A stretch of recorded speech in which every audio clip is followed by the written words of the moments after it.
সুন্নত পড়েন না, সুন্নত পড়েন।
पाँच मिनट থাকবে তখন আমাকে একটু জানাই, ঘড়ি টানতে ভুলে গেছি।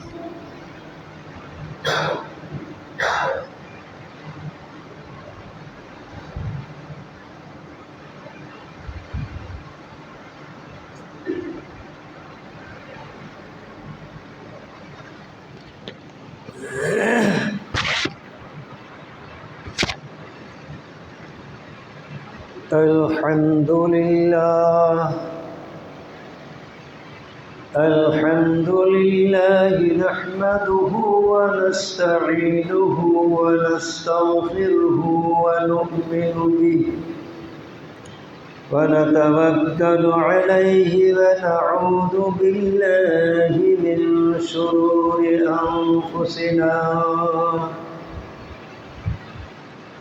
ومن سيئات أعمالنا من يهده الله فلا مضل له ومن يضلله فلا هادي له ونشهد أن لا إله إلا الله أشهد أن لا إله إلا الله وأشهد أن محمدا عبده ورسوله الذي أرسله بالحق بشيرا ونذيرا وداعيا إلى الله بإذنه وسراجا منيرا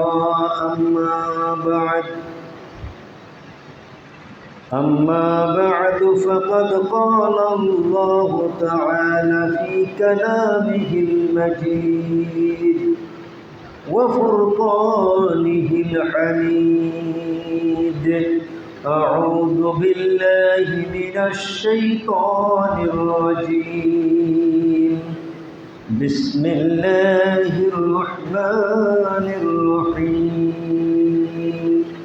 قاف والقرآن المجيد بل عجبوا أن جاءهم منذر منهم فقال الكافرون هذا شيء عجيب أإذا متنا وكنا ترابا ذلك رجع بعيد قد علمنا ما تنقص الأرض منهم وعندنا كتاب حفيظ وقال الله تعالى في كلامه المجيد أعوذ بالله من الشيطان الرجيم بسم الله الرحمن الرحيم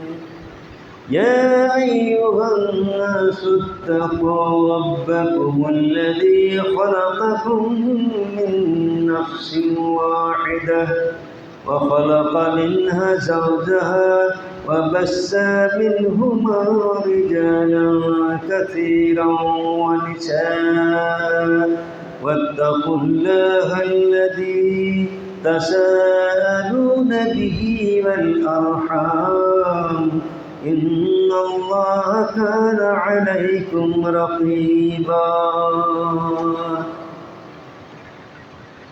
وقال الله تعالى في كلامه المجيد أعوذ بالله من الشيطان الرجيم بسم الله الرحمن الرحيم إن الله يأمر بالعدل والإحسان وإيتاء ذي القربى وقال الله تعالى في كلامه المجيد أعوذ بالله من الشيطان الرجيم بسم الله الرحمن الرحيم وأقسطوا إن الله يحب المقسطين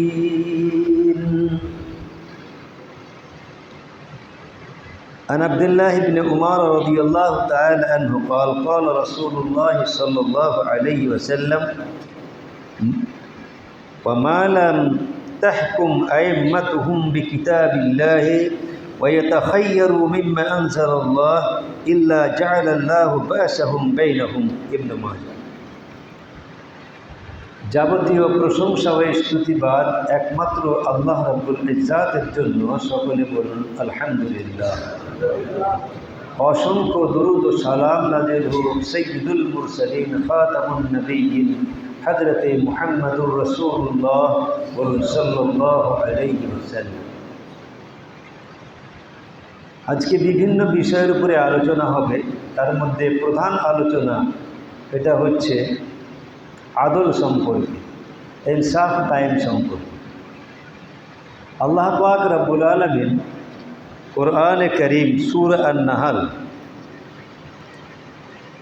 70 নম্বর আয়াতে আল্লাহ পাক রব্বুল আলামিন বলছেন, ইন্নাল্লাহা ইয়া'মুরুকুম বিল আদলি ওয়াল ইহসান, তোমাদেরকে আল্লাহ তাআলা আদলের হুকুম দিচ্ছেন এবং ইহসানের হুকুম দিচ্ছেন, অর্থাৎ ন্যায় পরায়ণতা। এটা একটা মহৎ গুণ, যেই গুণটা সকল স্তরে থাকাটা দরকার। একবারে প্রধানমন্ত্রী থেকে, প্রেসিডেন্ট থেকে, রাষ্ট্রপতি থেকে আরম্ভ করে নিয়ে প্রতিটা জায়গায় এই ন্যায় পরায়ণতা থাকা খুবই জরুরি দরকার। ন্যায় পরায়ণতা না থাকার কারণে আজকে বাড়িতেও গোলমাল, গ্রামে গোলমাল, ওয়ার্ডে ওয়ার্ডে গোলমাল, এক কথায় সব জায়গায় ন্যায়সঙ্গত বিচার, ন্যায়সঙ্গত কথাবার্তা, ন্যায়সঙ্গত কর্মকাণ্ড না থাকার কারণে আজকে আমরা অত্যন্ত বিপদগ্রস্ত হয়ে রয়েছি। এই কারণে আমাদের জীবন চলছে অত্যন্ত দুর্বিষহ, যেটা কল্পনা করা যায় না। আমরা যদি দেখি প্রিয় নবী সৈয়দনা মুহাম্মদুর রাসূলুল্লাহ সাল্লাল্লাহু আলাইহি ওয়াসাল্লামের দিকে, যখন তিনি নবুয়ত প্রাপ্ত হননি তার পূর্বেকার অবস্থাটা আমি বলছি। যখন নবী ছিলেন না, যদিও অনেকে অনেক কথাই বলতেছে, নবুয়ত প্রাপ্তি হয়েছে তার 40 বছরে, যখন তার বয়স ছিল 40 তখন নবুয়তি লাভ করেছেন। তবে আগে থেকেই আল্লাহ পাক রব্বুল আলামিন তাকে নবুয়তি দিবেন সেই হিসাবেই প্রেরণ করেছেন, কিন্তু এটা প্রকাশিত হয়েছে 40 বছর পর।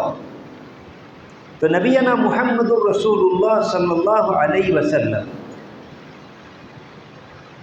কাফেরদের মধ্যে, যারা কাফের মুশরিক, তাদের মধ্যেও কেবলমাত্র এই ন্যায়সঙ্গত কথাবার্তা, সত্য কথা বলা, কথাবার্তা সত্য কথার উপরে মানে চলন বলন ইত্যাদিতে থাকার কারণে তখন কাফেররাও তাকে প্রাধান্য দিয়ে চলত। কাফেররাও তাকে আল আমিন বলতো, সত্যবাদী বলতো, এবং কাফেরেরা বিচার ফায়সালার জন্য ওই নবীর কাছে যাই। তাহলে পরে অমুসলিম হওয়ার পরেও এই ন্যায়সঙ্গত কর্মকাণ্ডকে দুনিয়ার সব মানুষই ভালোবাসে, এটা বোঝা যায়। একজন ইহুদিও ভালোবাসে, একজন কাফেরও ভালোবাসে, একজন মুশরিকও ভালোবাসে, সবাই ভালোবাসে। কারণ ন্যায়ভিত্তিক কর্মকাণ্ড এটা দুনিয়ার মানুষের তো একটা স্বাভাবিক ব্রেন আছে, এই ব্রেন দিয়ে চিন্তা ভাবনা করে যে না কথাটা ঠিক, যার ফলে তারা সবাই সেই কাফেররা, মক্কার কাফেররাও আল আমিন বলে নবী মুহাম্মদুর রাসূলুল্লাহ সাল্লাল্লাহু আলাইহি ওয়াসাল্লামকে ঘোষণা দিয়েছিল যে তিনি হচ্ছেন আল আমিন, বিশ্বাসী ব্যক্তি। আপনার মধ্যে, এই গ্রামের মধ্যে যদি কোনো একজন ব্যক্তি এরকম হয়, তাহলে সারা গ্রামের মানুষ তাকে মানবে, মানতে বাধ্য হবে যে সত্যিকারই তিনি হচ্ছেন বিশ্বাসী, তিনি একজন ভালো মানুষ, এটা মানুষ বলবে। সে সালাত আদায় না করুক, সে সিয়াম পালন না করুক, কিন্তু সে বলবে যে না লোকটা ভালো কথা বলে, সত্য কথা বলে, লোকটা ন্যায়সঙ্গত বিচারাদি করে, ন্যায়সঙ্গত কথাবার্তা বলে, তাকে সবাই মানতে বাধ্য। এমন একটা গুণের নাম হলো আদল। আল্লাহ পাক রব্বুল আলামিন নিজে ইনসাফ কায়েম করবেন কিয়ামতের দিন, কোনো ত্রুটি করবেন না ইনসাফে। অর্থাৎ আপনার নেকি আরেকজনকে দিবে, আপনার গুনাহ আরেকজনের ঘাড়ে দিবে, তা করবে না। আল্লাহ পাক রব্বুল আলামিন এটা করবেন না, এমনকি যাররা পরিমাণও হবে না। ওয়ালা তাজিরু ওয়াজিরাতুন বিজরা উখরা, কোনো মানুষের গুনাহ কাউর উপরে চাপিয়ে দেওয়া হবে না কিয়ামতের দিন। এখন কিন্তু চাপিয়ে দেওয়া হয়, ন্যায়সঙ্গত বিচার না থাকার কারণে যারা বড় বড় বিচারপতি, মহাবিচারপতি বসে আছে, এরা সব সময় উল্টাপাল্টা কাজ, যে জেল খাটবে না তাকেও 10 বছরের জেল দিয়ে দিবে, যার ফাঁসি হবে না তাকে ফাঁসি দিয়ে দিবে। এইরকম চলতে আছে আর কি। এই বিশ্ব এভাবেই চলতে আছে, কারণ নেই সঙ্গত কোনো বিচারপতি নাই, সব হলো চামচার দল। চামচা হিসাবেই তারা কাজ করছে এবং ভালো মানুষকে জেলখানায়, অসংখ্য মানুষ জেলখানায় ধুকে ধুকে মরছে, যাদের যাররা পরিমাণ দোষ ত্রুটি নাই। যেই দোষে তাকে দোষী করে তাকে জেলখানার মধ্যে ভরা হয়েছে, এর কোনো যাররা পরিমাণ কোনো ত্রুটি নাই, কিন্তু জেলখানায় পৌঁছতেছে আজকে। আমাদের আমির সাহেব ডক্টর আসাদুল্লাহ আল গালিব 3.5 বছর অযথা জেলখানায় থেকে কষ্ট করে, ডিভিশন থাকার কথা ছিল তাও ডিভিশন দেয়নি, এত নোংরা কাজ করেছে। কোন সময় করেছে? আমরা কাকে দোষ দিব? এই দেশের সরকার হলো ন্যায়ভিত্তিক না, এই দেশের সরকার হলো মানুষের চামচা। এদেশের সরকার যারা, তারা হচ্ছে মানুষের ভোটে নির্বাচিত, অতএব এরা ভোটের চিন্তা করতে করতে জীবন শেষ। আর যদি ডক্টর আসাদুল্লাহ আল গালেবকে যদি আমি জেলখানায় না দিই, তো এই এলাকার লোক আমাকে কেউ ভোট দিবে। হুমুককে যদি না দিই, তাইলে এলাকার লোক আমাকে ভোট দিবে না। এরা ভোট ভিখারি, ভোটের জন্য সত্যকে মিথ্যা, মিথ্যাকে সত্য, এই করে মিশ্রণ করে দিয়ে এরা চলতে আসে। এরা কিয়ামতের দিন বাঁচবে? আমার মনে হয় মরতে না মরতে জাহান্নামে চলে যাবে।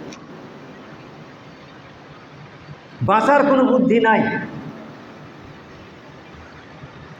আদম আলাইহিস সালামকে সৃষ্টি করার সময় আল্লাহ তাআলা তো মাটি দিয়ে সৃষ্টি করেছে, ভিতর তো ফাঁকা ছিল। শয়তান তো ঢুকেছে মুখ দিয়ে, বাইরে রয়েছে পিছন দিয়ে, দিয়ে বলছে একে পথভ্রষ্ট করতে আমার কোনো ব্যাপারই না, মানে এর ভিতরে কিছু নাই, এর ভিতরে কিছু নাই, একে এতে পথভ্রষ্ট করতে আমার কোনো ব্যাপার না। কিন্তু এমন একটা ভিতরে জিনিস আছে যেটা হচ্ছে কল্ব, যেটার নাম হলো কল্ব। প্রিয় নবী সাইয়্যিদিনা মুহাম্মদুর রাসূলুল্লাহ সাল্লাল্লাহু আলাইহি ওয়াসাল্লাম বলেছেন, ইন্না ফিল জাসাদি লামুযগা, অবশ্যই একটা কল্ব, একটা গোশতপিণ্ড রয়েছে। এই গোশতপিণ্ডটা যখন ভালো থাকে, ইজা সালাহাল জাসাদু কুল্লু, যখন এটা ভালো থাকে তখন সব ভালো থাকে, ওটা যখন খারাপ হয়ে যায় তখন সব খারাপ হয়ে যায়। ওই জিনিসটার মধ্যে আমাদের মরিচা পড়ে গেছে, ওই কল্পটার মধ্যে আমাদের মরিচা পড়ে গেছে। কল্প একটা কেমন জিনিস? স্বচ্ছ পরিষ্কার জিনিস, আয়নার মতো ঝকঝকে জিনিস। কল্প হচ্ছে আয়নার মতো ঝকঝকে জিনিস। আমি আপনি যখন একটা গুনাহের কাজ করি, তখন নুক্তাতান সাউদা, আল্লাহর রাসূল বলেছেন, তখন একটা দাগ পড়ে যায়। সেই দাগটা হলো কালো দাগ। স্বচ্ছ আয়নার মধ্যে একটা কালো দাগ পড়ে যায়। আবার একটা গুনাহ করি, তখন আর একটা দাগ পড়ে, আর একটা গুনাহ করি, আর একটা দাগ পড়ে। এইভাবে গুনাহ করতে করতে সমস্ত আয়নাটাকে ঢেকে ফেলি।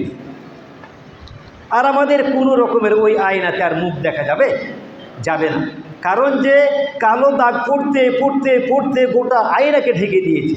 এখন আর কোনো বুদ্ধি নাই যে ওটা দিয়ে আমার চেহারাকে দেখতে পাবো। এইরকম একটা জিনিসের নাম হলো কল্ব। এই জিনিস যখন আপনার গোটায় মরিচা ধরে যায়, তখন আপনার ভালো কাজ বলে কোনো জিনিস চিন্তাতেই আসে না। আমাদের দেশে আমরা এমন মুসলমান হয়েছি যে আমরা গুনাহ করতে করতে আমাদের স্বচ্ছ আয়নাটাকে ঢেকে ফেলেছি। স্বচ্ছ আয়নাটাকে আমরা একদম দাগে দাগে পরিপূর্ণ করে ফেলেছি, যার ফলে আর ওই আয়না দিয়ে মুখ দেখা যায় না। এই জন্য ভালো কাজকে ভালো কাজ আমরা মনে করি না। নবী মুহাম্মদুর রাসূলুল্লাহ সাল্লাল্লাহু আলাইহি ওয়াসাল্লামকে জিজ্ঞেস করা হলো, আমি যে মুমিন, কী করে আমি বুঝবো যে আমি মুমিন? নবীনা মুহাম্মদুর রাসূলুল্লাহ সাল্লাল্লাহু আলাইহি ওয়াসাল্লাম বললেন, তুমি যে মুমিন, দুটা জিনিসে তুমি বুঝতে পারবা। এক নম্বর হলো যে ইদা সাররাতকা হাসানাতুকা, নেকির কাজ করলে তোমাকে ভালো লাগবে। নেকির কাজ করলে তোমাকে কি লাগবে? ভালো লাগবে। একটা মসজিদ হচ্ছে, তখন আপনি টাকা নাই, তাও 10 টাকা দিলেন, খুব মনে আনন্দ ধরলো, যাক একটা মসজিদ হচ্ছে, আমি 10 টাকা দিলাম, তো ভালো লাগছে। বাম হাতে চা খাওয়া, পানি পান করা ইত্যাদি এই সমস্ত জিনিস, একজন কোনো মুসলমান যদি কোনো কারণে বাম হাতে পানি খায় তো বলবে কাজটা আমি ভালো করলাম না, কাজটা আমি ঠিক করলাম না, এটা অনুতপ্ত হবে। বাম হাতে চা পান করার পরে অনুতপ্ত হবে সে। একজন মুমিনের পরিচয় হলো, যদি কেউ কোনো কারণে বাম হাতে পান করেছে তখন বলবে এটা আমি ঠিক করলাম না, যেন ঠিক করলাম না। আর ডান হাতে যদি পান করে তো বলবে যে হ্যাঁ আমি এটা সঠিক কাজ করেছি, আল্লাহর রাসূল যেটা বলেছেন সেই অনুযায়ী কাজ করেছি। তাইলে পদে এদা সররতকা হাসানাতকা, তোমার ভালো কাজে আনন্দ লাগবে, ভালো কাজে আপনি খুশি হব। আর ইজা সাআতকা, যখন খারাপ কাজ যেটা, এতে কি হবে, তোমার খারাপ কাজ করতে গেলে তখন তোমার মধ্যে আসবে কি ওয়াসাআতকা সাইয়্যাতুকা, তোমার কোনো খারাপ কাজে গুনাহের কাজ যখন তুমি করবা বা আমি করব, তখন ওই কাজটাতে আমাকে খারাপ লাগবে, তাইলে এটা মুমিন। যখন খারাপ কাজে আমাকে ভালো লাগবে না আর ভালো কাজে আনন্দ লাগবে, তখন জানতে হবে যে আমি মুমিন। প্রত্যেকটা কাজে এই জিনিসটাই তো আমাদের মধ্যে নাই, খারাপ কাজে আমাদেরকে আনন্দ ধরে আর ভালো কাজে আনন্দ ধরে না। তাহলে কেমন আমরা মুমিন যে ভালো কাজে আমার আনন্দ ধরে না? একটা ভিক্ষুককে আমি ভিক্ষা দিলাম, তখন আমার মনে একটা আনন্দ লাগবে যে আমি একটা ভিক্ষা দিলাম, সে আমার জন্য দোয়া করবে, হ্যাঁ ভালো কাজ এটা আমার জন্য, এটা ভালো করলাম। বাম হাতে চা পান করলাম না, এটা আমি ভালো করলাম। বাম হাতে পানি পান করলাম না, এটা আমি ভালো কাজ করলাম। শয়তান তো বাম হাতে পান করে, শয়তান তো বাম হাতে সব কিছু খায়, তো আমি কি শয়তান? আমি বুঝলাম না, আজও পর্যন্ত এই জিনিসটা মানুষের ভিতরে আসছে না, জাগ্রত হচ্ছে না। যেখানে সেখানে খালি বাম হাত দিয়ে হল করে পান করে, বাম হাত দিয়ে চা পান করে, বাম হাত দিয়ে পানি পান করে, নিজকে বড় ভদ্র দেখায় যে আমি খুব ভদ্র মানুষ। ইহুদি এবং নাসারাদের চরিত্র গ্রহণ করে যে ভদ্র মনে করে, সে আবার কোন ধরনের মুসলমান? প্রিয় নবী সাইয়্যিদিনা মুহাম্মদুর রাসূলুল্লাহ সাল্লাল্লাহু আলাইহি ওয়াসাল্লাম বলছেন যে একজন ইমানদার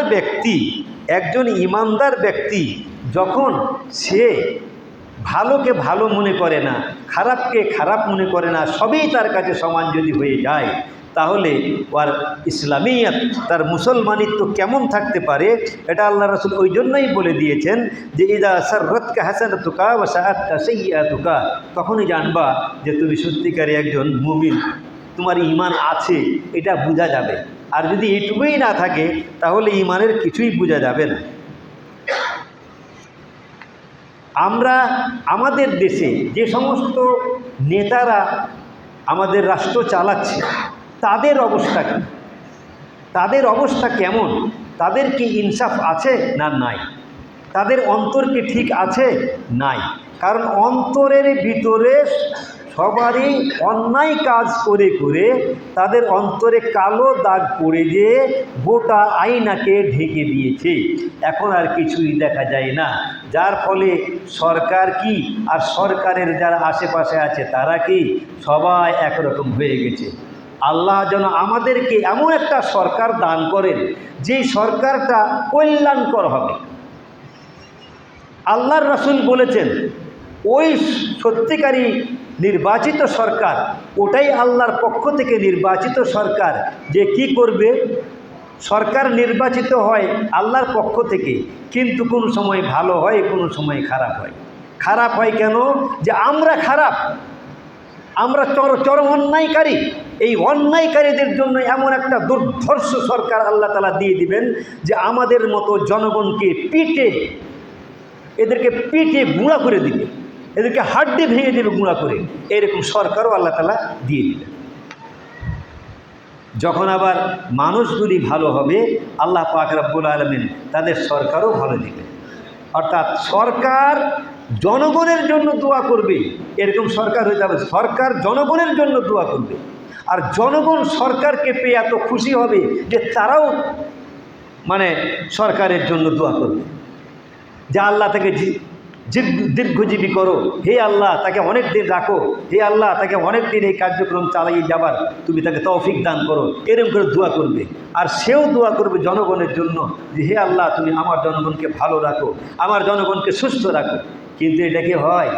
হ্যাঁ, এমন অন্যায়কারী এমন অন্যায় করছে যে অন্যায়ের কারণে মানুষ অধিষ্ঠ হয়ে যে মনে করছে তার জন্য যে কত রকম বদদোয়া করে তার কোন শেষ নেই। নবিয়ানা মুহাম্মদুর রাসূলুল্লাহ সাল্লাল্লাহু আলাইহি ওয়াসাল্লাম এজন্য বলেছেন কি, যে সাবআতুন ইউদিল্লুহুমুল্লাহু ফি যিল্লিহি ইয়াওমা লা যিল্লা ইল্লা যিল্লুহু। আল্লাহ কিয়ামতের দিনে 7 জনকে আরশের ছায়া দান করবেন, তার মধ্যে একজন হলো যে ইমামুন আদিলুন। সর্বপ্রথমেই আল্লাহর রাসূল বলেছেন 7 জনের মধ্যে প্রথম হচ্ছে ইমামুন আদিলুন, যে ইনসাফওয়ালা সরকার। ইমামুন আদিলুন, সরকার যদি হয় সে যদি সত্যিকার ইনসাফ ভিত্তিক চলে, তাহলে পরে আল্লাহ পাক রব্বুল আলামিন তাকে কি দিবেন? আরশের ছায়া দান করবেন, যেদিন কোনো ছায়া থাকবে না। এটাকে চিন্তা করে সরকারের কি চিন্তা করে? কোনোদিন এই চিন্তা করে, সব সময় অন্যায়ের চিন্তায় ব্যস্ত রয়েছে। কে অন্যায় করে না? কোন সরকার নাই আজ পর্যন্ত? আমার যে বয়স হয়েছে আজকে এই পর্যন্ত, আজকে দেখছি সব সরকারি অন্যায় জুলুম নিপীড়ন চালিয়ে যাচ্ছে, এদের কোনো ভালো কাজ দেখা যায় না। যদি একটা কাজ কোনো রকম ভালো হয় তো 10টাই অন্যায়। আমরা চাই আল্লাহর পক্ষ থেকে একজন সরকার নির্বাচিত হোক। আল্লাহ যেন আমাদের যে সরকার দিবে সেটা তুমি কিভাবে নির্বাচন করবা সেটাই তুমি জানো। কোনো ভোটের মাধ্যমে আজও পর্যন্ত কোনো ভালো সরকার আসলো না, কারণ জনগণ হচ্ছে 90% হচ্ছে গোলমেলা জনগণ। অতএব কী করে ভালো সরকার আসবে? কোনো দিন আসতে পারে না। নবিয়ানা মুহাম্মদুর রাসূলুল্লাহ সাল্লাল্লাহু আলাইহি সাল্লাম বলছেন, আব্দুল্লাহ ইবনে উমর থেকে বর্ণিত, তিনি বলেন রাসূলুল্লাহ সাল্লাল্লাহু আলাইহি সাল্লাম বলছেন যে মা লাম তাহকুম আইম্মাতুহুম বিকিতাবিল্লাহ, যখন কি হবে না তোমাদের লিডারেরা, তোমাদের নেতারা যখন আল্লাহর কিতাব অনুযায়ী রাষ্ট্র পরিচালনা করবে না, ওয়ায়াতাখায়্যারু মিম্মা আনজালাল্লাহ, আর কল্যাণকর যেটা আল্লাহ তাআলা নাজিল করেছেন সেই অনুযায়ী যখন করবে না, ইল্লা জাআলাল্লাহু বাসাহুম বাইনাহুম, তখন আল্লাহ তাআলা তোমাদের মধ্যে গৃহযুদ্ধ লাগিয়ে দিবেন, গৃহযুদ্ধ লাগিয়ে দিবেন। কারণ যে আল্লাহর দেওয়া ফাইসালা অনুযায়ী যদি মানুষের মধ্যে ফাইসালা না হয় তাহলে গৃহযুদ্ধ হবেই হবে। যেমন আমি বলতে চাই, এখন বাংলাদেশে যে অবস্থা চলছে, যে বিরাজমান যে অবস্থা, সেই অবস্থা এত কঠিন অবস্থায় চলছে, চিন্তা করা যাবে না। আজকে পাকিস্তান ইন্ডিয়া যুদ্ধ শুরু হয়েই গেছে। আজকে বাংলাদেশ এবং ইন্ডিয়া যে যুদ্ধ হবে না, এটা কোনো ক্রমেই বলা যাবে না, বরঞ্চ মনে হচ্ছে খুব অতি শীঘ্রই চলে আসছে, যুদ্ধ ধেয়ে আসছে, যুদ্ধ ধেয়ে আসছে। প্রতিটা বাংলাদেশের প্রতিটা নাগরিককে এখন যুদ্ধের অস্ত্র শস্ত্র নিয়ে তাদেরকে শিক্ষা গ্রহণ করতে হবে। পাকিস্তানে এখন সমস্ত যুবকদেরকে শিক্ষা ট্রেনিং শুরু হয়ে গেছে, একটা কোনো যুবক এমনি ফাঁকা থাকবে না। কারণ যুদ্ধের জন্য শুধু সেনাপতিরাই যথেষ্ট নয়, যুদ্ধের জন্য শুধু বিডিআর এবং আর্মিরাই যথেষ্ট নয়, যুদ্ধের জন্য পুলিশেরাই যথেষ্ট নয়, যুদ্ধের জন্য প্রতিটা নাগরিককে প্রস্তুতি নিতে হবে। দেখুন আজকে আমি এই জন্য বলছি যে আজকে ইন্ডিয়াতে যে সমস্ত লোক বাংলাদেশ থেকে চলে যাচ্ছে আর বাংলাদেশের বিপক্ষে দাঁড়িয়ে যাবে, বাংলাদেশের বিপক্ষে যখন দাঁড়িয়ে যাবে ইন্ডিয়া তাদেরকে অস্ত্র তুলে দিবে, যাও তোমরা বাংলাদেশকে কিভাবে করবা করো। তখন ওরা এসে লাগবে, যখন ওরা এসে লাগবে তখন বাংলাদেশে আছে মেলা দল, এরাও তখন লাগবে।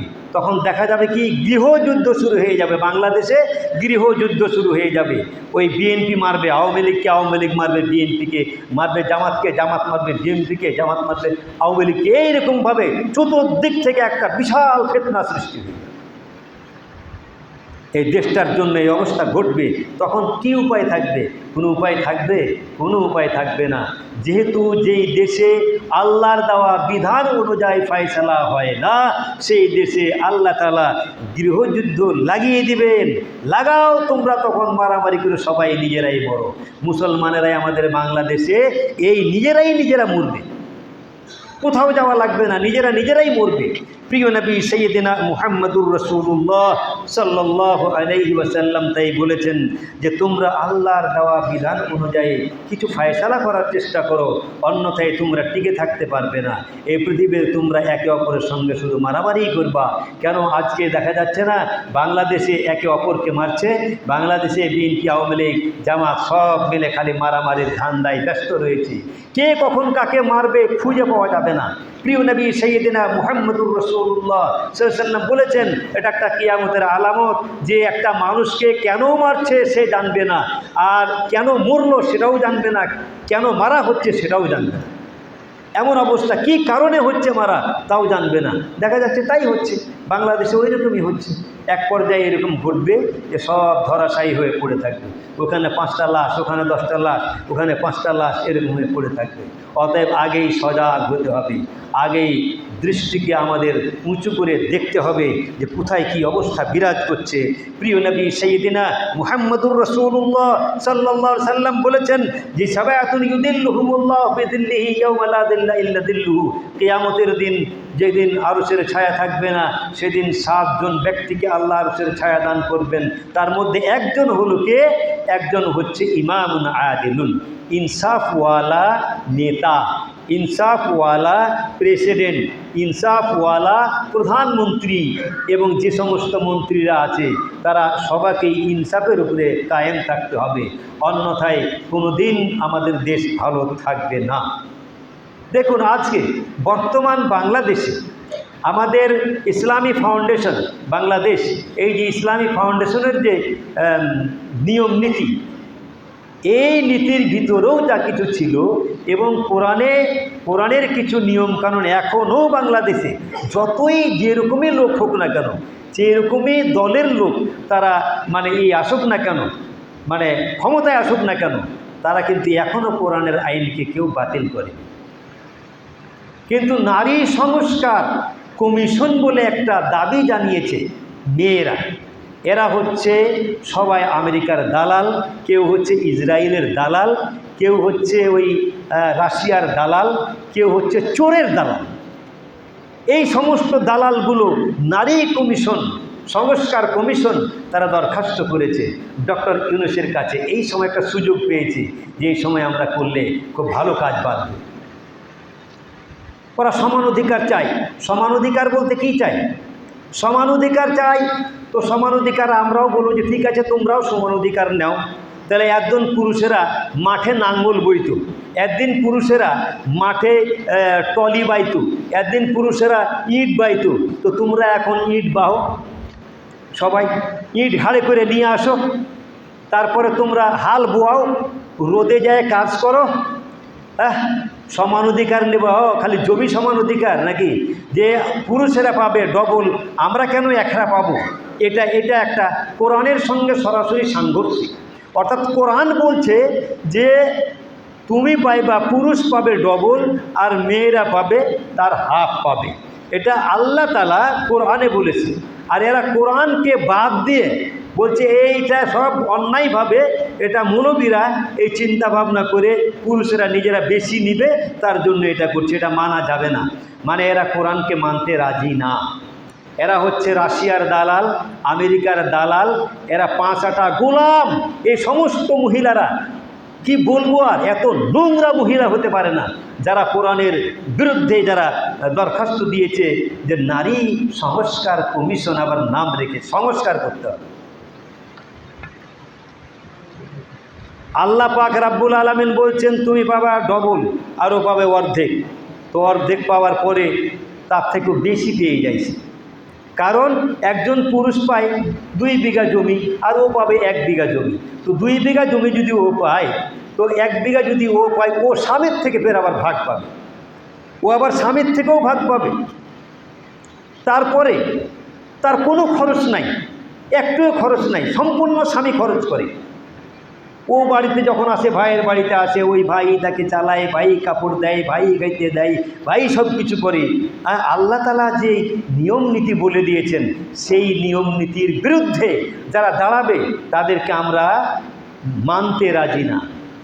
আমাদের জনগণকে পরিষ্কার হতে হবে এই জন্য যে ডক্টর ইউনূস যদি এটা গ্রহণ করে, দেশের মানুষ কেউ বসে থাকবে না, দেশের মানুষ ভালো মতোই এর বিরুদ্ধে খাড়া হবে।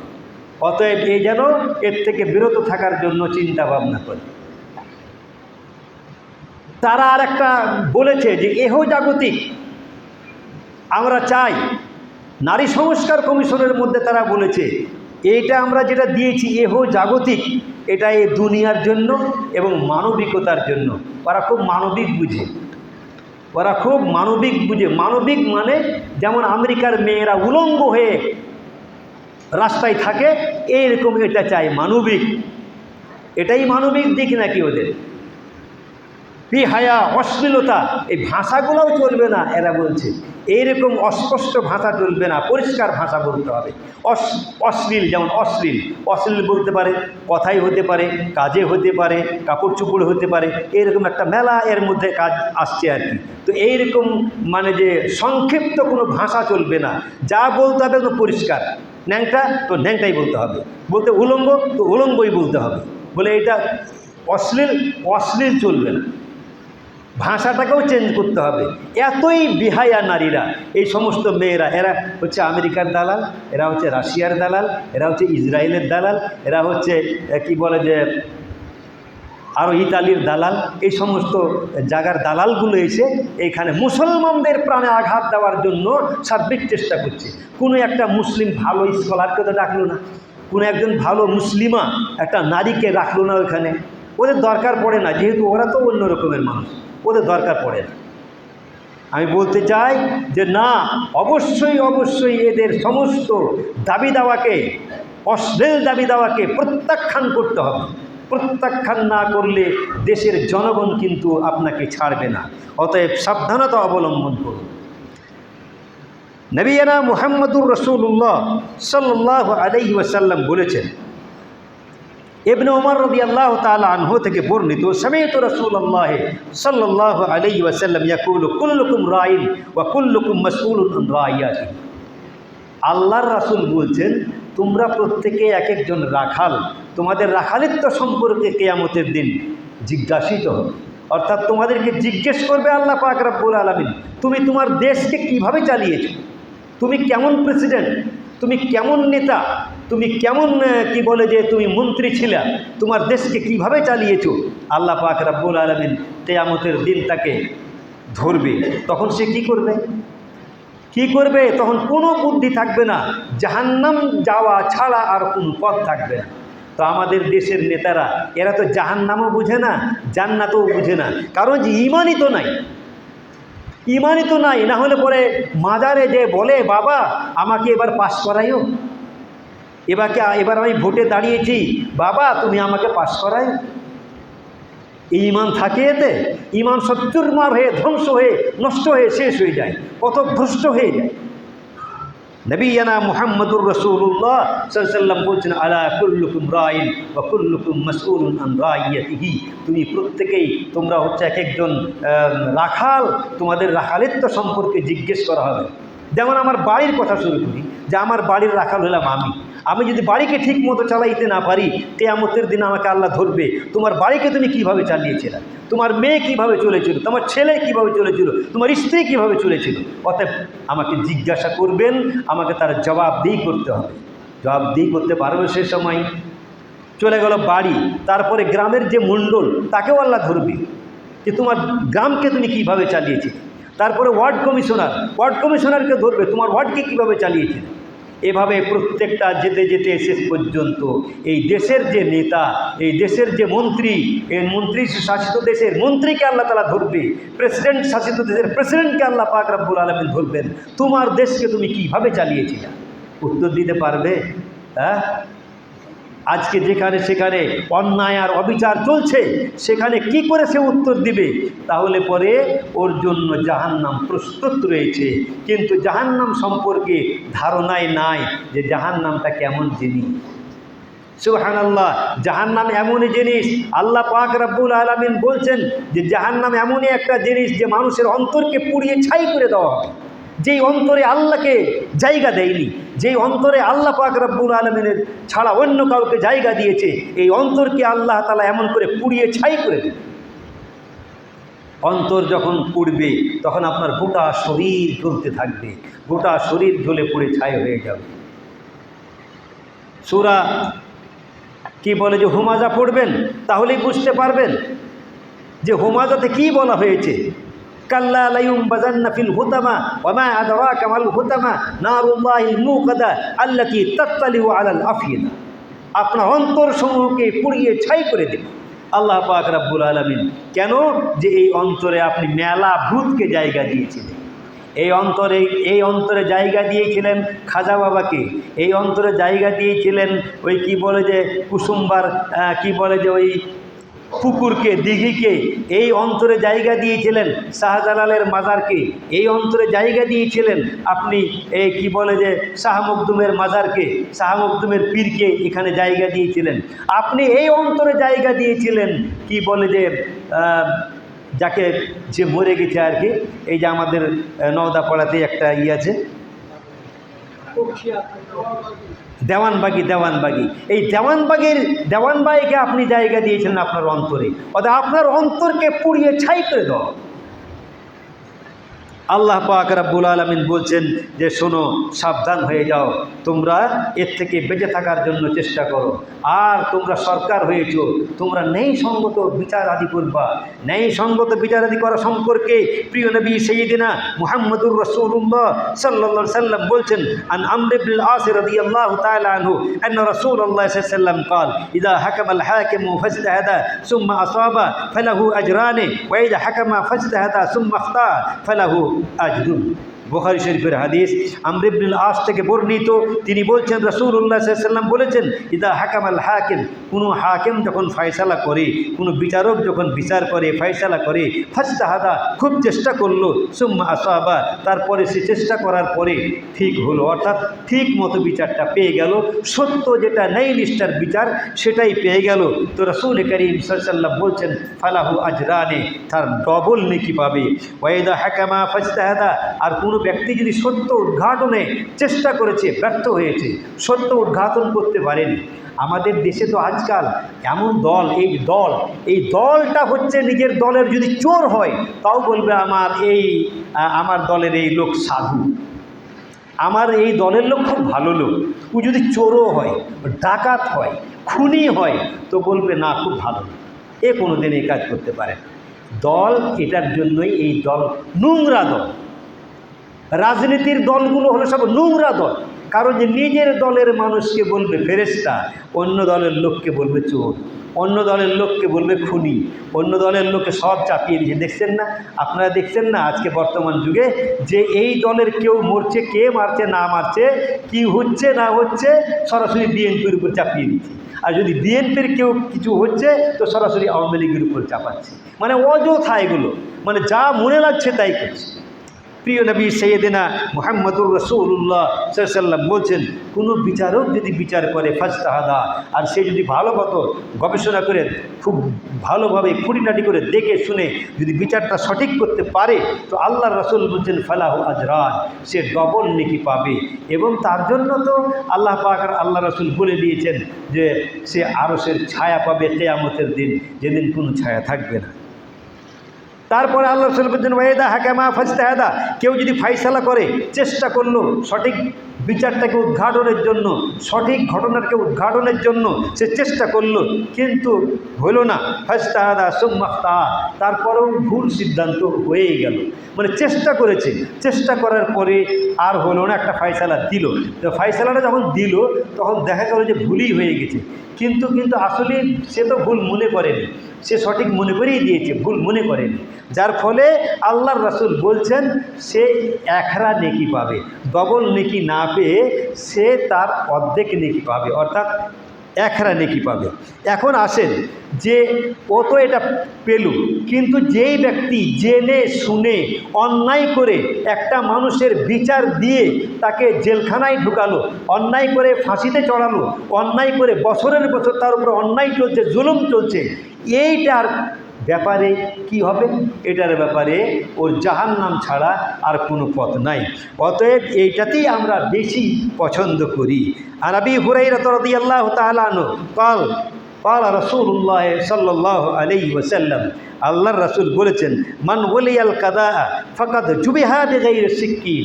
আল্লাহর রাসূল বলেছেন, যদি কেউ কি হয় ফায়সালার জন্য অথবা কোনো বিচারক হিসাবে সে যদি কি হয় ওয়ালি হয়ে যায়, অভিভাবক হয়ে যায়, তাহলে পরে আল্লাহর রাসূল বলছেন ফাকাদ জুবিহা বিগাইরি সিক্কিন, তাহলে বিনা ছুরিতে তাকে জবাই করা হলো। এটার কথার মানে হলো এটাই যে যে কোনো বিচারক নির্ধারিত হলো, তার বিচার যদি সঠিকভাবে না করে তাহলে পরে ওকে বিনা ছুরিতে জবাই করা হলো। অর্থাৎ ওর এত পাপ হবে, যেই পাপের কারণে যে শাস্তি, যে বিনা ছুরিতে জবাই করতে গেলে যেমন একটা মানুষের শাস্তি হয়, যদি একটা বাঁশের ওই ছিলকা দিয়ে যদি জবাই করে ঘুষাঘুষি করে তো যেমন তার কষ্ট হয়, এইরকমই সে কষ্ট পাবে। আল্লাহর কাছে তার কোনো বাঁচার উপায় থাকবে না। না হতে গেলে যদি সে সত্যিকারই ফায়সালা সঠিকভাবে করে, তো আল্লাহ রাসূল তো বলেই দিয়েছেন যে লাহু আজরান, তার ডবল নেকি পাবে। তাহলে পরে এই জন্যই প্রিয় নবী সাইয়্যিদিনা মুহাম্মদুর রাসূলুল্লাহ সাল্লাল্লাহু আলাইহি ওয়াসাল্লাম অন্য হাদিসের মধ্যে বলেছেন, ক্বালা রাসূলু ইন্নাল মুকসিতিনা ইনদাল্লাহি আলা মানাবিরা মিন নূরিন আন ইয়ামিনির রহমান ওয়া কিলতা ইয়াদাইহি ইয়ামিনুন আল্লাযীনা ইয়াদিলুনা ফি হুকমিহিম ওয়া আহলিহিম।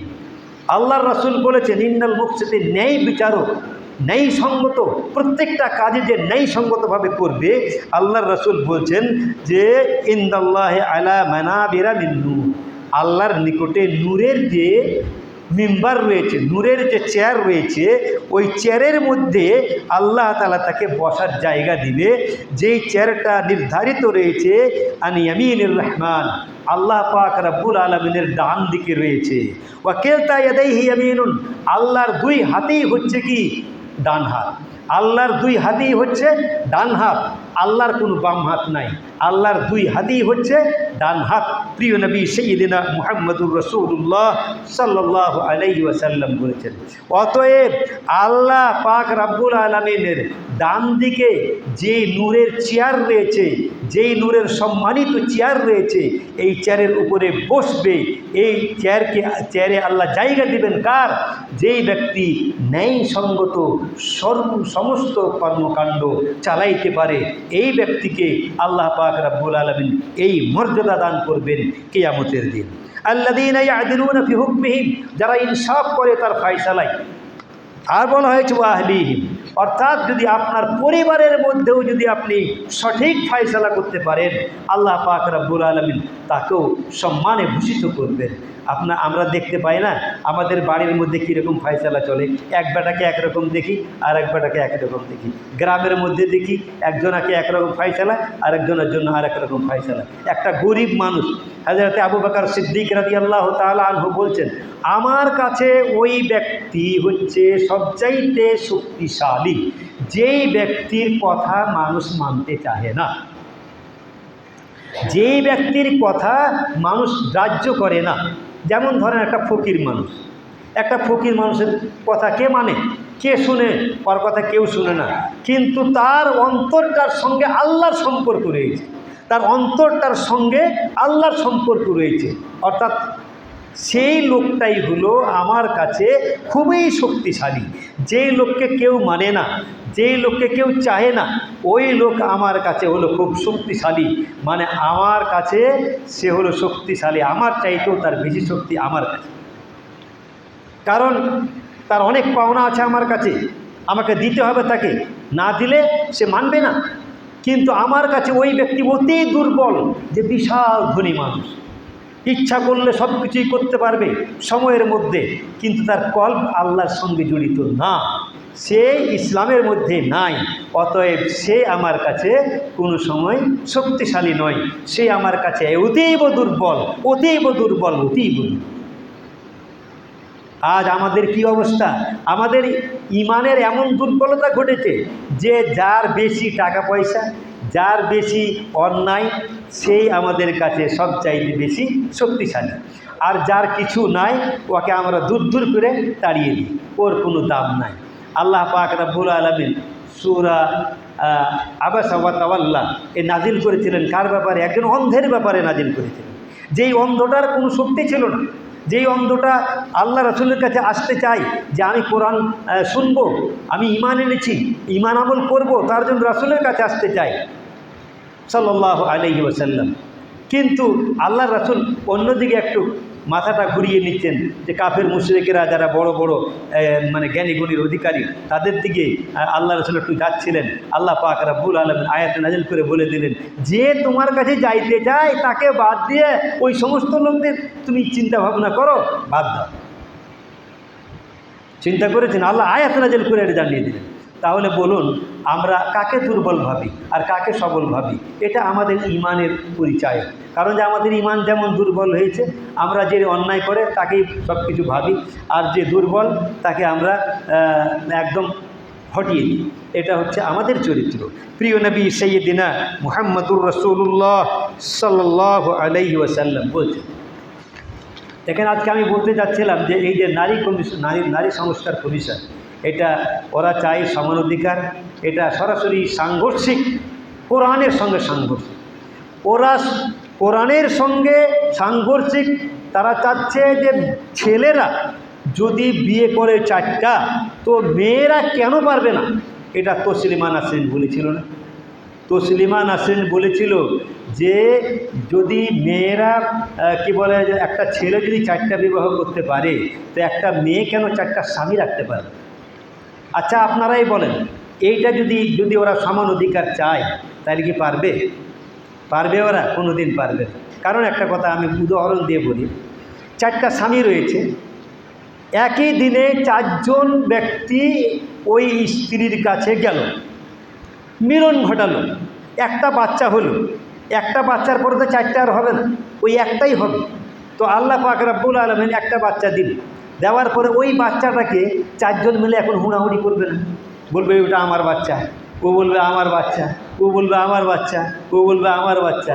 4 জন মিলে মারামারি করে শেষ পর্যন্ত মরবে, আরও তাকে দেখবে। এটা কি সম্ভব? এটা আদৌ সম্ভব না। এই জন্য আল্লাহ পাক রব্বুল আলামিন একটা মেয়ে 4টা স্বামী হতে পারবে না, আল্লাহ পাক রব্বুল আলামিন এটা হারাম ঘোষণা করেছে। কিন্তু একটা পুরুষ 4 জনকে বিবাহ করতে পারবে।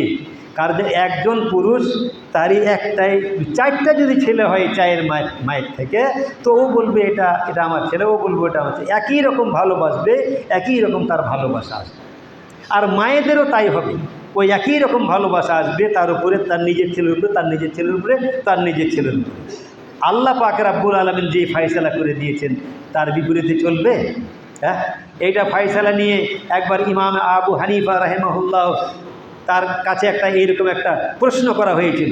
তখন তিনি উত্তর দিতে পারছিলেন না, তার মেয়ে তখন উত্তর দিয়েছিল এই বলে যে 4 জন মহিলার স্তন থেকে দুধ বাহির করে একটা পাত্রে রাখার পরে তোমরা বেছে বের করো যে এইটা আমার স্তনের দুধ, এটা আমার স্তনের দুধ, এটা আমার স্তন, বেছে বের করে দেখো তো দেখি পারো কিনা তোমরা। পারবে? আদৌ সম্ভব নয়। এই উত্তর পেয়ে তখন ওরা ঘুরে যায় কি যে না ঠিকই আছে, আমাদের একটা পুরুষ 4টা বিয়ে করতে পারে, কিন্তু একটা মেয়ে 4টা স্বামী করতে পারে না। এটা তারা স্পষ্ট বুঝে গেল। এই জন্যই তো ইমাম আবু হানিফা রাহিমাহুল্লাহ, হানিফা তো হলো মেয়ের নাম, আর নোমান বিন সাবেত হলো কার নাম? ইমাম আবু হানিফার নাম হলো নোমান বিন সাবেত, তার নাম। এই জড়িয়ে রেখেছে তার মেয়ের নামটাকে একটা বিশাল একটা ঘটনার কারণে ইমামে আবু হানিফা রাহিমাহুল্লাহ বলা। আবু হানিফা মানে হানিফার পিতা, ওর নাম হলো নোমান বিন সাবেত। অতএব দেখেন, একটা বিশাল কাজের জন্য এই সমস্ত নোংরা মহিলাদের চিন্তা ভাবনাকে এখান থেকে তাড়িয়ে দেওয়া হয়েছিল। এই কারণেই তার নামটা আজও জড়িয়ে রয়েছে তার সাথে, একটা বিশাল কাজের জন্য। আজকে আমাদের এই সমস্ত নারী সংস্কার মহিলারা কমিশন চাচ্ছে, আরে এরা তো হচ্ছে রাশিয়ার দালাল। এরা চায় যে আমাদের দেশের মানুষেরা, মুসলমানেরা উলঙ্গ হয়ে চলাফেরা করুক, মুসলমানেরা বেহায়া হয়ে যায়, এটা তারা চায়। অতএব আল্লাহর আইনের বিরোধী কোনো আইন মেনে নেওয়া হবে না আমাদের দেশে। কোরআনের বিরুদ্ধে কোনো আইন যদি কেউ করে, আমরা অবশ্যই তার বিরুদ্ধে অবশ্যই আমাদের সব কিছু প্রচারণা চলবে, সব কিছুই শক্তি দিয়ে আমরা এটাকে প্রতিহত করবো ইনশাআল্লাহ। এটা আমরা মেনে নিতে পারি না।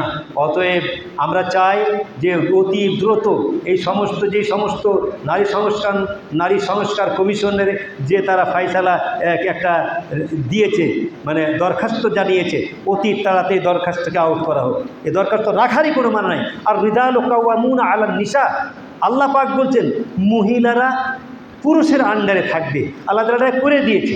অতএব তোমরা কেন যাও ওখানে? তোমাদের যাওয়ার কি দরকার? পুরুষেরকে বলতে পারো না পুরুষদের কিছু নাই? পুরুষেরা যাবে, পুরুষেরা যায় দরখাস্ত দিবে, তোমাদের কি দরকার ওইখানে যাওয়ার? বেয়াদব মেয়েরা। আল্লাহ পাক রব্বুল আলামিন আমাদের তৌফিক দান করে, আমরা যেন কোরআন এবং হাদিসের উপরে আমল করার জন্য আল্লাহ আমাদের তৌফিক দান করুক। সকলে বলুন আল্লাহুম্মা আমিন। প্রিয় নবী সাইয়্যিদিনা মুহাম্মদুর রাসূলুল্লাহ সাল্লাল্লাহু আলাইহি ওয়াসাল্লাম যে বলেছেন, তোমরা যদি সত্যিকারে ওই রকম নারী হও তো তোমরা এই ধরনের কাজে যাবা। আল্লাহর কোরআনের সাংঘর্ষিক কোনো আইনের জন্য তোমরা চেষ্টা করবা না। এরা কি আসলে কি মুসলমানের বাচ্চা? মনে লাগে না, আমাকে মনে লাগে না। এদের ইমান তো নাই, এদের ইমান তো এমনি শেষ হয়ে গেছে। আপনারা জানেন যে ইবলিস কত সিজদা করেছিল এই পৃথিবীতে। সিজদা করতে করতে করতে 4 আঙ্গুল জাগাও বাদ হয়ে এত সিজদা করেছে। তার জন্য তো একদল বাউল বলে কি সিজদা করব কোথায়? সব জায়গায় তো শয়তান সিজদা করেছিল, আমি সিজদা করব কোথায়? তখন ও করে কি পাথরের উপর সিজদা, পাথরের উপর সিজদা করে, মাটিতে সিজদা করে, বলে ইবলিসের জায়গায় আমি সিজদা করব। হ্যাঁ, তো পাথরের উপর সিজদা করবে নাকি তুমি? তো এত সিজদা করেছিল এই ইবলিস, একটা কথা মানেনি। কয়টা? একটা কথা।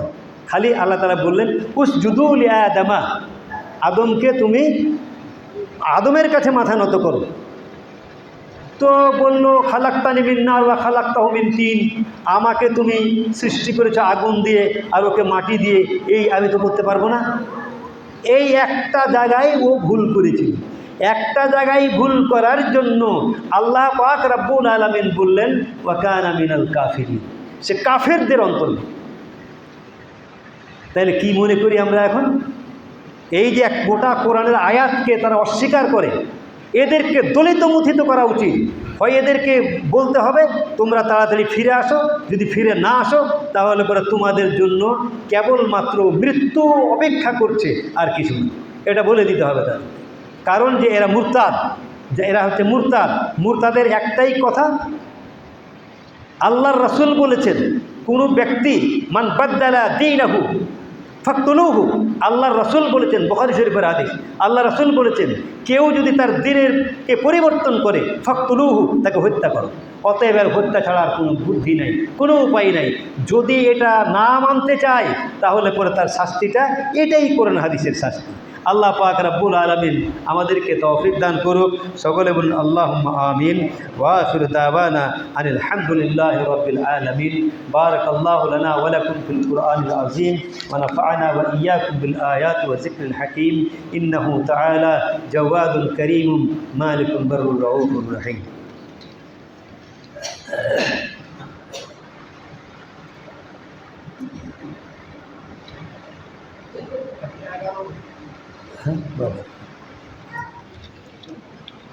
الحمد لله نحمده ونستعينه ونستغفره ونؤمن به ونتوكل عليه ونعوذ بالله من شرور أنفسنا ومن سيئات أعمالنا. من يهده الله فلا مضل له ومن يضلله فلا هادي له ونشهد أن لا إله إلا الله وأشهد أن محمدا عبده ورسوله. يا أيها الذين آمنوا إذا نودي للصلاة من يوم الجمعة فاسعوا إلى ذكر الله وذروا البيع ذلكم خير لكم إن كنتم تعلمون. فإذا قضيت الصلاة فانتشروا في الأرض وابتغوا من فضل الله واذكروا الله كثيرا لعلكم لعلكم تفلحون وإذا رأوا تجارة أو لهوا انفضوا إليها وتركوك قائما قل ما عند الله خير من اللهو ومن التجارة والله خير الرازقين أي رب العالمين اللهم صل على محمد وعلى آل محمد كما صليت على إبراهيم وعلى آل إبراهيم إنك حميد مجيد رب العالمين اللهم بارك على محمد وعلى آل محمد كما باركت على إبراهيم وعلى آل إبراهيم إنك حميد مجيد أي رب العالمين আমরা গুনাহগার বান্দা আল্লাহ তুমি আমাদের গুনাহ থেকে পরিষ্কার করে দাও রব্বুল আলামিন আমাদের মাতা পিতা যারা কবরে শায়িত রয়েছেন আল্লাহ তাদের কবরকে তুমি দাওজাতুম মির রিয়াদিল জান্নাহ বানিয়ে দাও হে রব্বুল আলামিন যে মুসলমান দেশগুলো আজকে চরম ক্ষতির মধ্যে পড়ে আছে আল্লাহ বিপদের মধ্যে পড়ে রয়েছে খাস করে গাজা ফিলিস্তিন এদের যে অবস্থা রব্বুল আলামিন তুমি নেতানিয়াহুর দেশকে তুমি দাবানলে পুড়িয়ে ছাই করে দাও রব্বুল আলামিন তাদের দাবানলের আগুনে পুড়িয়ে তাদেরকে ধ্বংস করে দাও হে রব্বুল আলামিন বিভিন্ন জায়গা থেকে দাবানল তুমি উৎপন্ন করো করে তাদেরকে পুড়িয়ে দাও রব্বুল আলামিন তাদের ধ্বংস করে দাও ইহুদি এবং নাসারাদের চক্রান্তকে আল্লাহ তুমি ধ্বংস করে দাও একটা ক্যান্সার রোগী আছে ভাই বলছিলেন রব্বুল আলামিন তুমি আমাদেরকে সেই ইমানি শক্তি দাও যেই ইমান দিয়ে আমরা এই পৃথিবীতে মুসলিম হয়ে বেঁচে থাকতে পারি তার তৌফিক দান করে দাও রব্বানা তাকাব্বাল মিন্না ইন্নাকা আনতাস সামিউল আলিম সুবহান রাব্বিকা রাব্বিল ইজ্জাতি আম্মা ইয়াসিফুন ওয়া সালামুন আলাল মুরসালিন আলহামদুলিল্লাহি রাব্বিল আলামিন।